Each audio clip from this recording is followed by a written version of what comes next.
चेहरे पर मुस्कान तभी होता है जब आभूषण की भरमार होता है। आभूषण यानी ज्वेलरी जो कि आपके रंग में, आपके पसंद में मिले, और वो भी किसी भी ओकेजन के लिए, कोई बर्थडे पार्टी, कोई मैरिज फंक्शन या फिर कोई फेस्टिवल के लिए, तो फिर चेहरे पर एक अलग मुस्कान होती है। यानी मैं बात कर रहा हूँ कस्टमाइज ज्वेलरी बिजनेस की।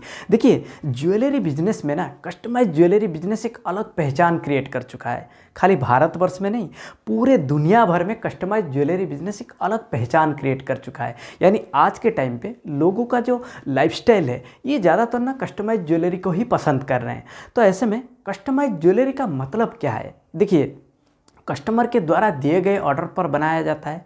यानी कस्टमर के पसंद के हिसाब से ज्वेलरी को कस्टमाइज करना होता है और उनको बेचना होता है। और सबसे बड़ी बात है, आज भारतवर्ष के अंदर सबसे ज़्यादा यंग पॉपुलेशन 25 से लेकर 29 एज के अंदर सबसे ज़्यादा यंग पॉपुलेशन भारतवर्ष में है, जो कि कस्टमाइज ज्वेलरी को ही पसंद करते हैं।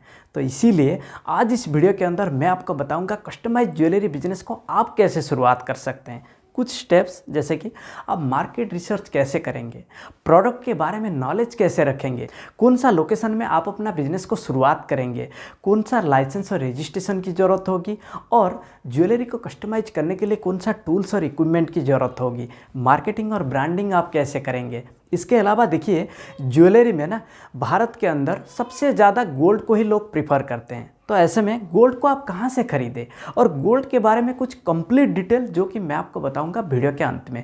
तो वीडियो के अंत तक बने रहिए मेरे साथ। नमस्कार, मैं विजय कुमार, बिजनेस कंसल्टेंट। सीख ले बिजनेस में आपको बहुत बहुत स्वागत है। अगर आप पहली बार इस चैनल को विजिट कर रहे हैं तो सब्सक्राइब कर दीजिए और नोटिफिकेशन बेल को दबा के ऑल पर क्लिक कर दीजिए, ताकि किसी भी प्रकार का बिजनेस अगर आप शुरुआत करना चाहते हैं तो उसका वीडियो आप तक जरूर पहुँच जाएगी। अब देखिए, कस्टमाइज ज्वेलरी बिजनेस में सबसे पहले तो आपको मार्केट रिसर्च करना होगा। यानी आपको पता करना होगा कि कस्टमर का डिमांड क्या है और आप उसे कैसे पूरा कर सकते हैं। यानी कस्टमर चाहता क्या है। कस्टमर को गोल्ड से बना हुआ प्रोडक्ट चाहिए, सिल्वर से बना हुआ प्रोडक्ट चाहिए, या फिर डायमंड से बना हुआ प्रोडक्ट चाहिए, या फिर सिल्वर प्लेटेड, गोल्ड प्लेटेड, किस प्रकार का कस्टमर का डिमांड है वो मार्केट रिसर्च से ही पता करना होगा। और उसके लिए सबसे बेस्ट तरीका है, आप कॉम्पिटिटर के पास चले जाइए। वहाँ पर आप देख सकते हैं कि कॉम्पिटिटर सबसे ज़्यादा कौन सा प्रोडक्ट कस्टमर को बेच रहा है और कस्टमर कौन सा प्रोडक्ट कॉम्पिटिटर के पास ऑर्डर दे रहा है। तो वहाँ से ही आप कस्टमर को भी जान लेंगे और कॉम्पिटिटर को भी जान लेंगे। और इसके साथ देखिए, प्रोडक्ट के बारे में नॉलेज होना भी बहुत ज़रूरी है। यानी कस्टमाइज ज्वेलरी बिजनेस में आप प्रोडक्ट को सोच समझ कर रखना होगा। और सबसे पहले तो आपको ये समझना बहुत ज़रूरी है कि भारतवर्ष के अंदर कितने प्रकार के ज्वेलरी को पहना जाता है, जैसे कि necklace, Bengal, ring, ear ring, bracelet के अलावा एंकलेट, चेन, लॉकेट, टोरिंग, और इसके साथ नोच रिंग, ब्रोच, चोकर्स, कफलिन्स। ये कुछ प्रोडक्ट मैंने बताया जो कि भारतवर्ष के अंदर कस्टमर कहीं ना कहीं खरीदते हुए आपको नजर आएंगे। परंतु जहाँ पे आप अपना बिजनेस को एस्टैब्लिश करेंगे, वहाँ पे जो कस्टमर है उनका डिमांड के अनुसार आपको प्रोडक्ट रखना होगा। वरना देखिए, उन कस्टमर को चाहिए डायमंड में बना हुआ सबसे ज़्यादा प्रोडक्ट और आपने रखा है गोल्ड, या फिर उनको चाहिए गोल्ड में बना हुआ प्रोडक्ट सबसे ज़्यादा और आपने रखे हैं सिल्वर। तो फिर ऐसे में आपका बिजनेस लॉस में चला जाएगा।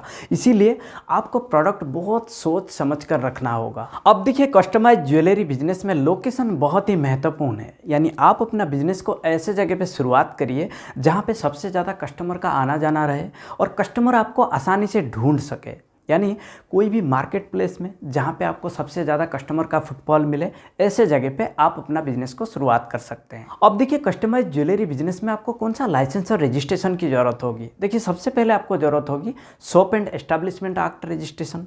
इसके बाद आपको ज़रूरत होगी BIS लाइसेंस, यानी bureau of Indian standard license, ये आपको ज़रूरत होगी। और आपको ज़रूरत होगी GST रजिस्ट्रेशन। इसके अलावा अगर आप अपना बिजनेस को रजिस्ट्रेशन कराना चाहते हैं तो फिर आप सोल प्रोप्राइटरशिप, पार्टनरशिप, या फिर LLP, लिमिटेड लायबिलिटी पार्टनरशिप, या फिर प्राइवेट लिमिटेड में भी रजिस्ट्रेशन कर सकते हैं।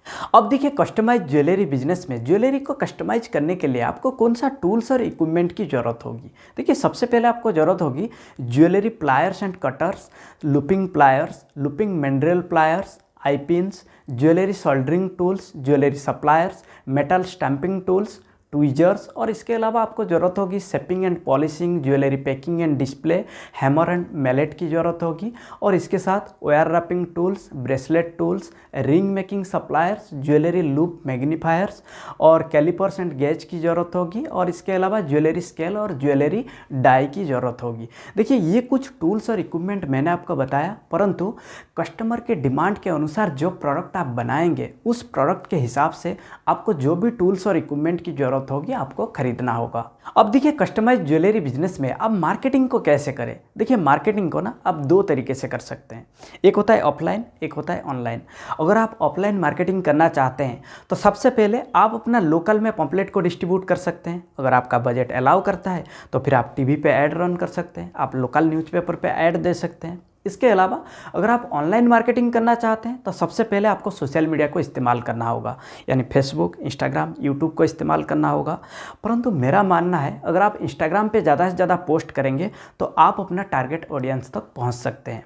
इसके अलावा आप गूगल को भी इस्तेमाल कर सकते हैं। और देखिए जो कस्टमर आपका दुकान पे आ रहे हैं, आने के बाद अगर वो लाख, 2 लाख, 5 लाख का कोई सामान खरीद रहा है, कोई प्रोडक्ट खरीद रहा है, तो ऐसे में क्या आप उनके साथ कस्टमर ऑफ द डे बना सकते हैं। यानी आप उस कस्टमर का एक बढ़िया सा सेल्फी लेके अपना वेबसाइट क्रिएट करके अपना वेबसाइट पे आप पोस्ट कर सकते हैं, जिसमें देखिए कस्टमर को तो बहुत अच्छा फील होगा। और उसके साथ अगर कोई नए कस्टमर आपका वेबसाइट को विजिट करता है तो फिर वो नए कस्टमर टेस्टिमोनियल को पढ़ेगा, कस्टमर का फ़ोटो को देखेगा, तो ऐसे में कहीं ना कहीं वो नया कस्टमर आपका दुकान तक आ जाएगा। तो आप इसी प्रकार भी कुछ हटके मार्केटिंग कर सकते हैं। अब देखिए इंडिया जो है ना पूरे विश्व में चाइना के बाद दूसरे नंबर पर है, जो कि सबसे ज़्यादा गोल्ड को कंज्यूम कर रहा है।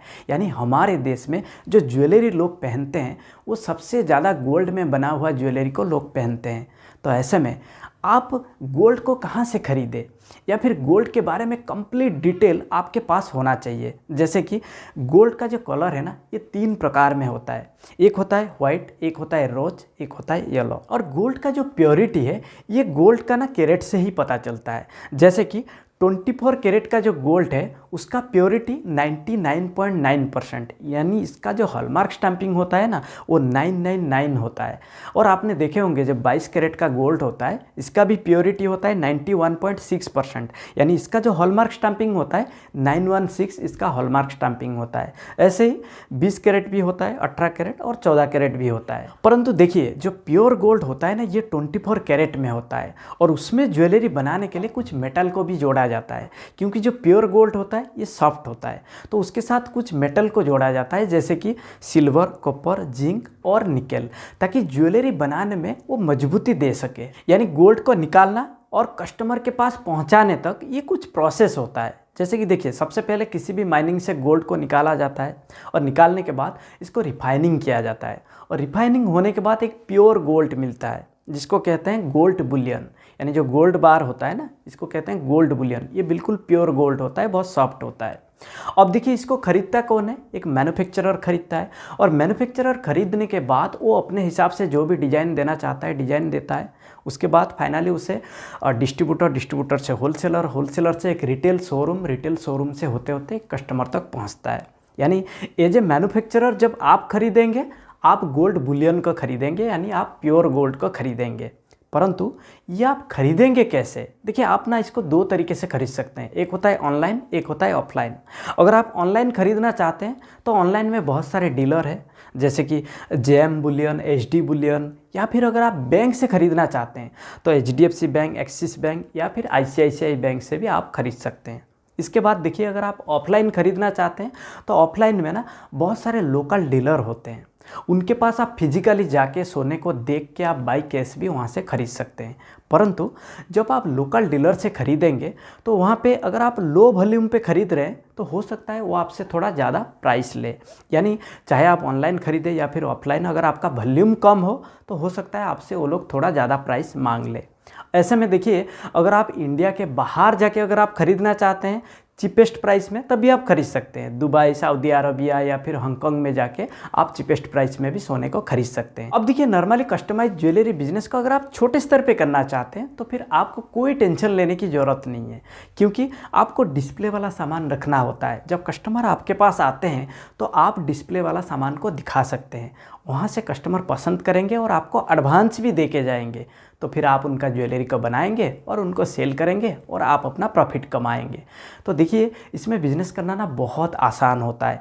तो ये तो था कस्टमाइज ज्वेलरी बिजनेस को आप कैसे शुरुआत करें, एक कंप्लीट डिटेल। अगर आप इसी प्रकार और भी बिजनेस आइडिया के ऊपर वीडियो देखना चाहते हैं तो इस चैनल को जरूर सब्सक्राइब करें। और हाँ, अगर आपको ये वीडियो अच्छा लगा लाइक और शेयर जरूर करिए। तब तक के लिए मैं विजय कुमार आप सभी लोगों को हृदय की गहराइयों से बहुत बहुत धन्यवाद।